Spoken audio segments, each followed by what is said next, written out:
પાઠ્યપુસ્તકની અંદર વર્તનના જે આધારનું જે પ્રકરણ છે એની અંદર આવતો નેક્સ્ટ મુદ્દો કે ચેતાતંત્ર અને તેના ભાગો એના વિશેનો અભ્યાસ પાઠ્યપુસ્તકની અંદર આપણે આપેલો છે, પરંતુ કે પરીક્ષાની દ્રષ્ટિએ જે 30% કોર્સની વાત કરવાની છે એમાં ચેતાતંત્ર અને તેના લક્ષણો વિશે કે તેના ભાગો વિશેની સમજૂતી એ આ પ્રકરણની અંદર આ વર્ષ દરમિયાન રદ કરેલી છે, જેને ફક્ત આપણે કદાચ એકાદ માર્કની અંદર પૂછાઈ શકે તો એની માત્ર એના કયા કયા ભાગો છે એ વિશેની સમજૂતી જોઈએ.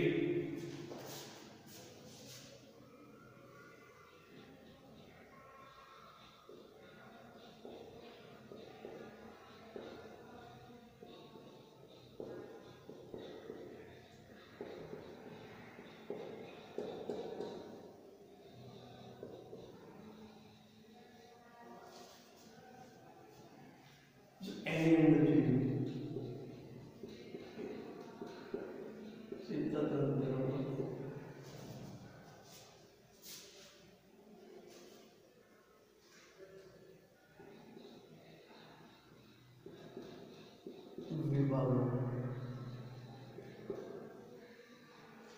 જેને મુદ્દા દ્વારા સમજીએ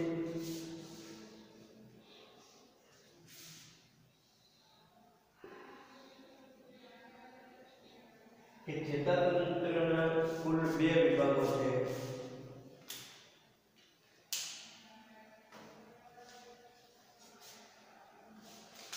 એક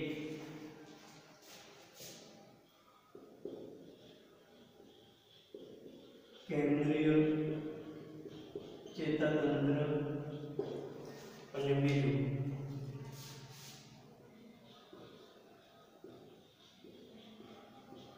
પરિવર્તી ચેતાતંત્ર. એવી જ રીતે કેન્દ્રીય ચેતાતંત્ર જે છે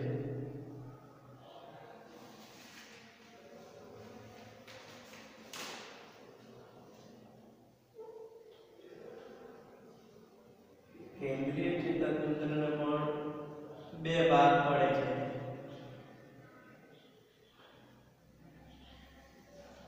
એક મગજ અને કરોડરજ્જુ.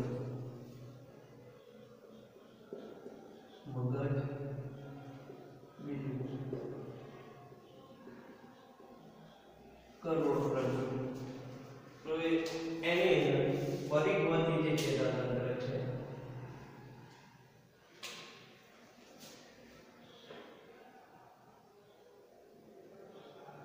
એના 2 ભાગ પડે છે.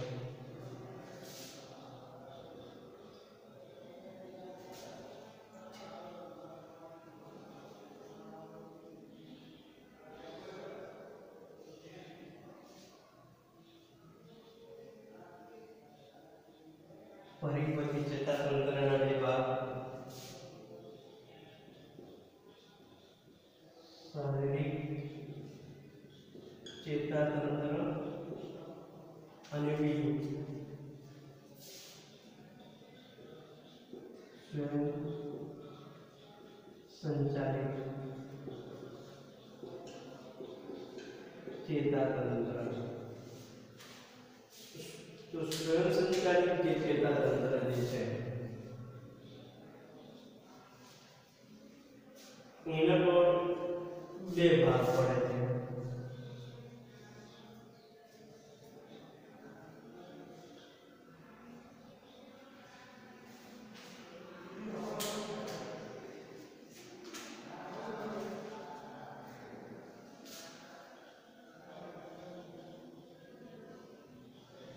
અનુકંપી ચેતાતંત્ર અને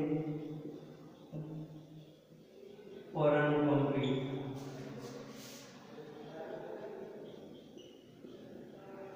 ચેતાતંત્ર.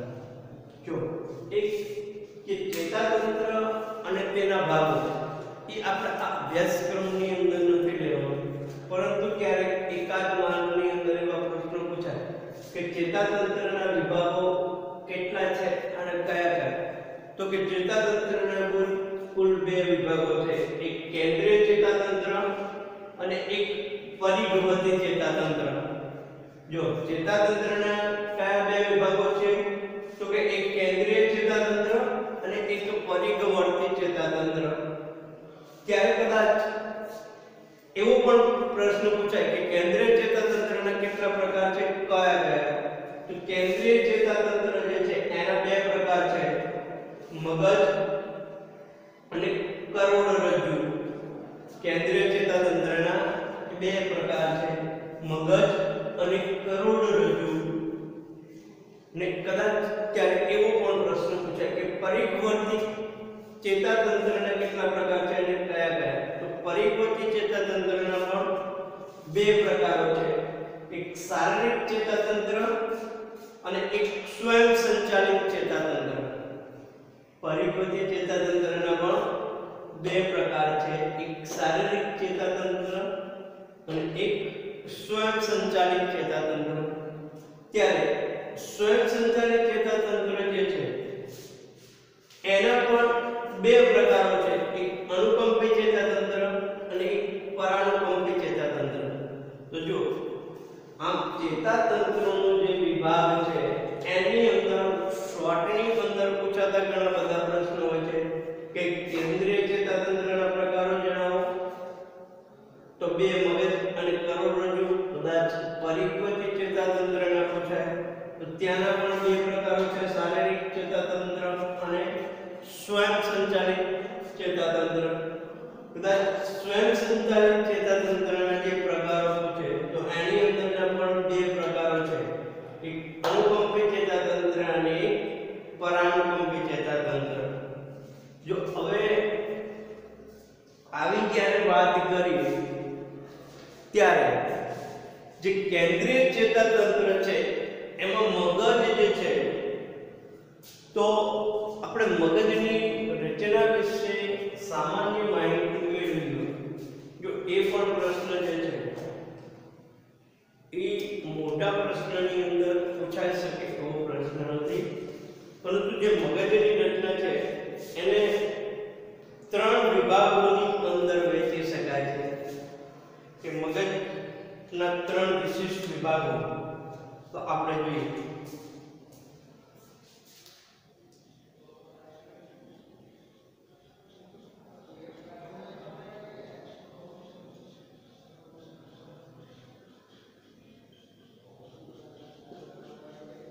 મગજના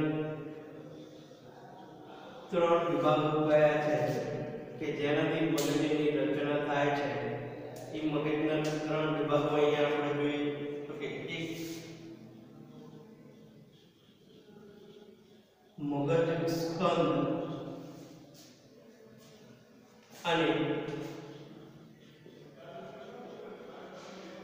નાનું મગજ બીજું.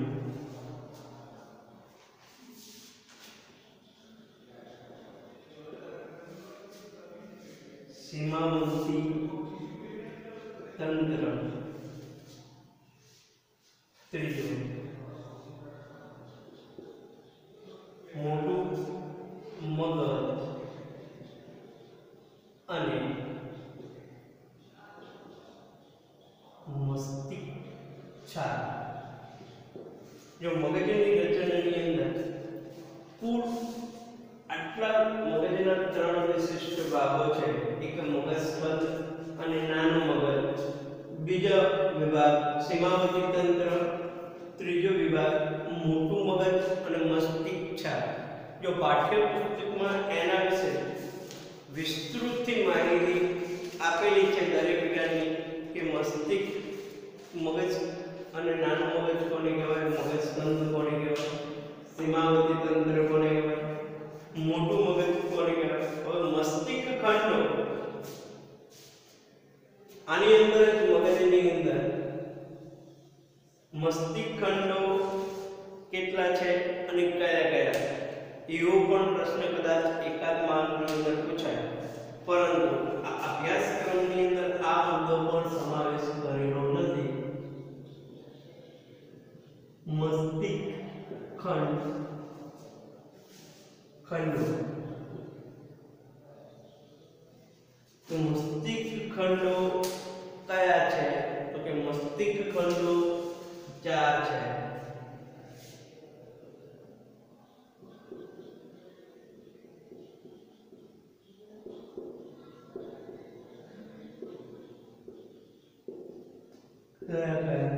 तो अग्रखंड बिंदु मध्यम खंड त्रिभुज पश्चखंड चौथुं निम्न खंड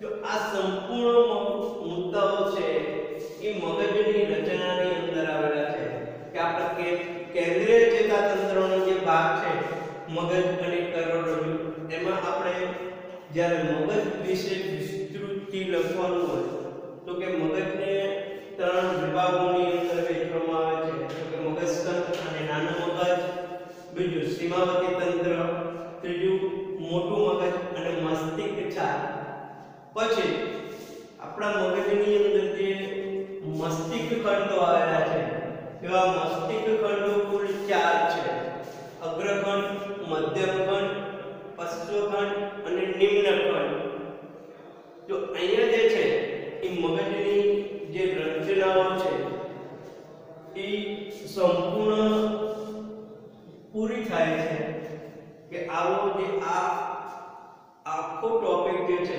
ચેતાતંત્રના વિભાગની અંદર जो शारीरिक चेतातंत्र के स्वयं संचालित क्षेत्र अनुकंपित चेतातंत्र के परानुकंपित चेतातंत्र केंद्रीय चेतातंत्र ની અંદર કરોડરજ્જુ એના કોઈ વિભાગો પડતા નથી પણ મગજ જે છે એને ચોક્કસ અમુક વિભાગોની અંદર વહેંચેલા છે અને મસ્તિષ્ક ખંડો છે એ 4 ખંડો આવેલા છે અગ્રખંડ મધ્યખંડ પશ્ચખંડ અને નિમ્નખંડ પછી આના પછીનો એક પૂછાતો પ્રશ્ન કે અંતઃસ્ત્રાવી ગ્રંથિઓ અને તેના પ્રકારો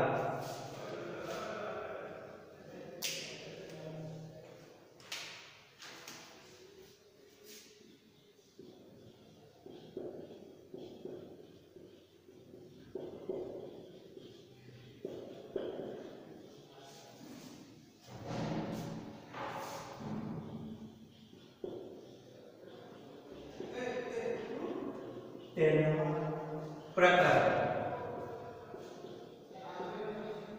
જો આ પણ એક મહત્વનો પ્રશ્ન છે પરંતુ અહીંયા જે આ કોવિડ-19 ના હિસાબે આ પ્રશ્ન પણ આપણી પરીક્ષાની દ્રષ્ટિએ પૂછાય એવો પ્રશ્ન નથી કે એને રદ કરે છે પરંતુ મેં તમને કીધું કે એકાદ માર્કની અંદર પૂછાઈ શકે કે અંતઃસ્ત્રાવી ગ્રંથિઓ અને તેના પ્રકારો જણાવો તો અંતઃસ્ત્રાવી ગ્રંથિ અને તેના જે પ્રકારો છે એ સ્વરૂપના આધારે 5 છે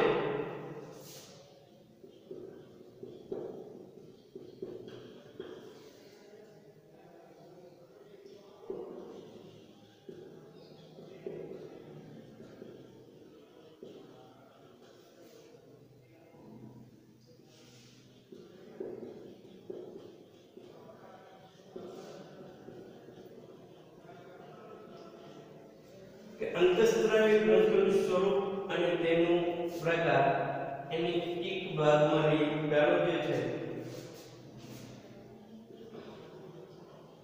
મસ્તિષ્ક ખંડ બીજું મસ્તિષ્ક ગ્રંથિ બીજું કંઠ ગ્રંથિ ત્રીજું एड्रिनल ग्रंथि चौथुं स्वादुपिंड પાંચમું